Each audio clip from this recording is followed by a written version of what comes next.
everyone, Miss Gadberry here, and now it's time for lesson 3 of Wit and Wisdom on our text, Wild About Books.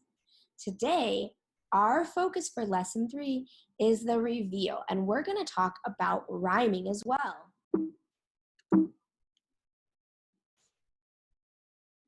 What does it mean when words rhyme? Words rhyme when the sound at the end of the words are the same. We're going to go over some examples, and I want you guys to think of some different ones to tell your teacher during your Zoom session today. So let's see. We have mat, cat, hat. They all rhyme. Say it with me. Mat, cat, hat. Let's try another one.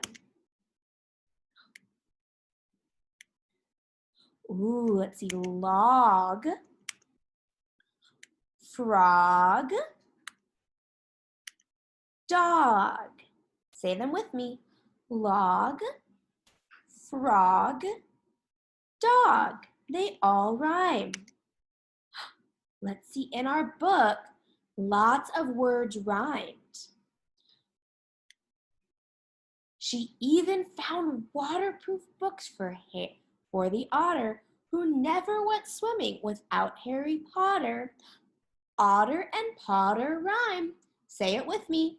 Otter, Potter.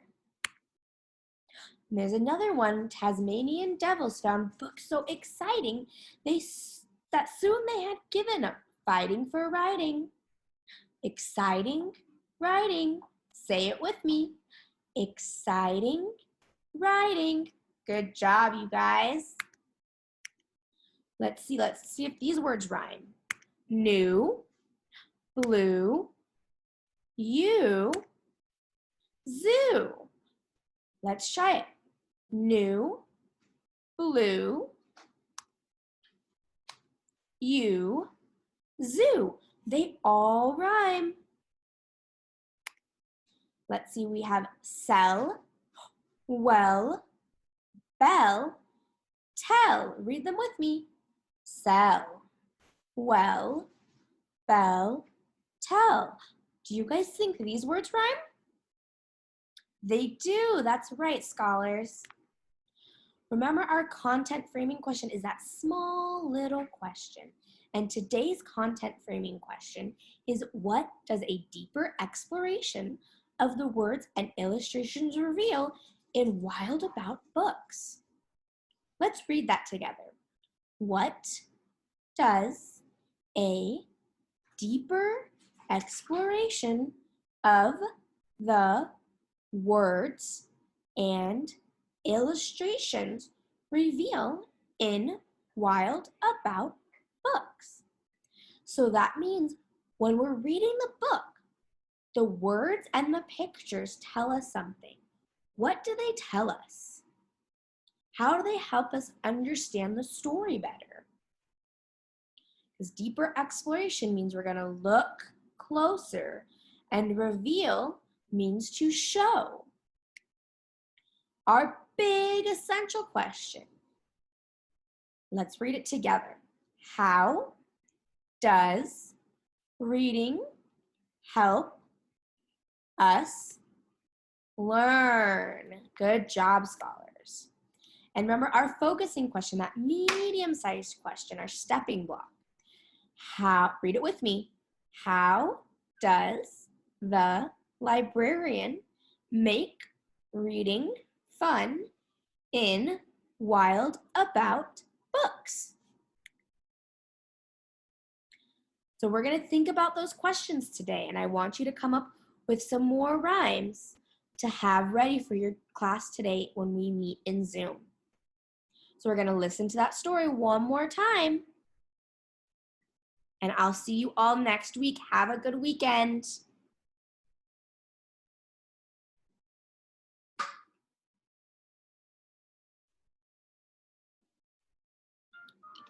Welcome to Storytime with Miss Rose. Today's story is Wild About Books by Judy Sierra, pictures by Mark Brown. It started the summer of 2002 when the Springfield Library Molly McGrew by mistake drove her bookmobile into the zoo. Molly opened the door and she led down the stair, turned on the computer, and sat in her chair. At first, all the animals watched from a distance, but Molly could conquer the strongest resistance.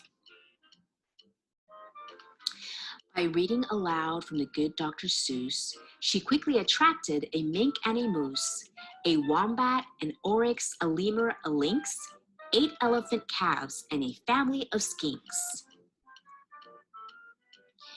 In a flash, every beast in the zoo was stampeding to learn all about this new something called reading.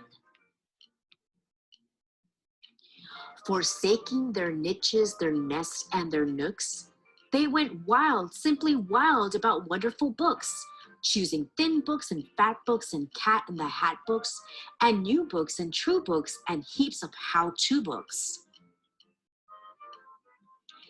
Giraffes wanted tall books and crickets craved small books, while geckos could only read stick-to-the-wall books. The pandas demanded more books in Chinese. Molly filled the request, always eager to please. She even found waterproof books for the otter, who never went swimming without Harry Potter. Raccoons read alone and baboons read in bunches, and llamas read dramas while eating their lunches. Hyenas shared jokes with the red-bellied snakes, and they howled and they hissed till their funny bones ached. A true kangaroo who adored Nancy Drew began solving mysteries right there at the zoo, such as, why were the bandicoots' books overdue? Gently, Molly taught lessons in treating books right, for the boa constrictors squeezed Crichter too tight. Baby bunnies mucked up Goodnight Moon with their paws. Giant termites devoured the Wizard of Oz. And Bear's love of books was completely outrageous. They licked all the pictures right off of the pages.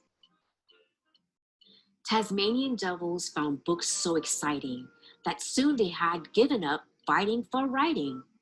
They made up adventures so thrilling and new that the others decided to be authors too.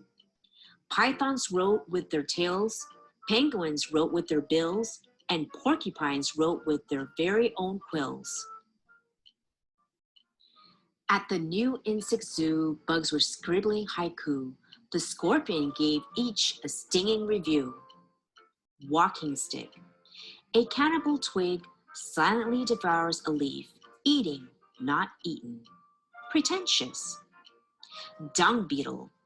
Roll a ball of dung. Any kind of poo will do. Baby beetle bed. Stinks.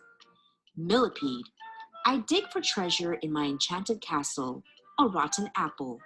Boring. Giant hissing cockroach. Hiss, hiss, hiss, hiss, hiss. Hiss, hiss, hiss, hiss, hiss, hiss, hiss. Hiss, hiss, hiss, hiss, hiss. Redundant. As the cheetah's new novel began to take shape, he read chapters each night to the Barbary ape. And although the gazelle couldn't spell very well, like everyone else, she had stories to tell. Imagine the hippo's enormous surprise when her memoir was given the Zulitzer Prize. With so many new books, Molly knew what to do. She hired 12 beavers, a stork, and a gnu to build a branch library there at the zoo. And the animals cried, "We can do it ourselves. We can check the books out. We can put them on shelves." And they did, and they do, up to this very day. 3 cheers for the zoobrary. Hip, hip, hooray. When you visit the zoo now, you surely won't mind if the animals seem just a bit hard to find. They are snug in their niches, their nests, and their nooks, going wild, simply wild about wonderful books. Thanks for watching Storytime with Miss Rose. If you liked the video, make sure to subscribe and click the notification bell for more videos.